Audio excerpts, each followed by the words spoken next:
बड़ी खबर यह है कि चुनाव आयोग आज दिल्ली विधानसभा चुनाव की तारीखों का ऐलान कर सकता है। जी हां, चुनाव आयोग आज दिल्ली में होने वाले विधानसभा चुनाव की तारीखों का ऐलान कर सकता है। सूत्रों से जो जानकारी मिल रही है उसके मुताबिक आज चुनाव की तारीखों का ऐलान हो जाएगा। दिल्ली में एक ही चरण में विधानसभा चुनाव करवाए जा सकते हैं। दिल्ली में तमाम सीटों पर एक ही चरण में विधानसभा चुनाव कराए जा सकते हैं, ऐसी जानकारी सूत्रों से मिल रही है। चुनाव आयोग ने दिल्ली में विधानसभा चुनाव से जुड़ी तैयारियां पूरी कर ली हैं। 23 फरवरी से पहले दिल्ली में विधानसभा चुनाव होने हैं। चुनाव आयोग ने दिल्ली की फाइनल वोटर लिस्ट भी जारी कर दी है। इस बार दिल्ली के चुनाव में 1,55,24,858 मतदाता हैं।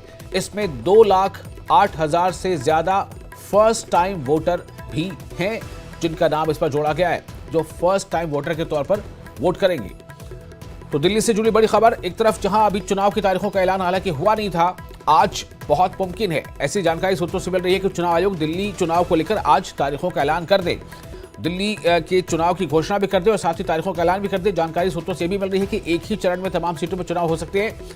वही हालांकि चुनाव को लेकर के अलग अलग पार्टियां तैयारियां जोर शोर से कर रही हैं।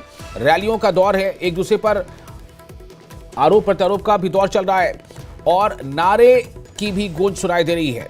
जुबान फिसलने की भी घटनाएं सामने आ रही हैं। तो तब कुछ हो रहा है। बीजेपी की परिवर्तन रैली भी हो चुकी, आम आदमी पार्टी की तरफ से भी कई ऐसे कार्यक्रम हो चुके और कराए जा रहे लगातार। कांग्रेस भी इसको लेकर के अपना अभियान शुरू कर चुकी है। और इसी बीच खबर यह है कि आज दिल्ली चुनाव को लेकर के घोषणा हो सकती है और आज तारीखों का ऐलान भी हो सकता है। सूत्रों से जो जानकारी मिल रही है उसके मुताबिक एक ही चरण में दिल्ली में चुनाव कराए जा सकते हैं।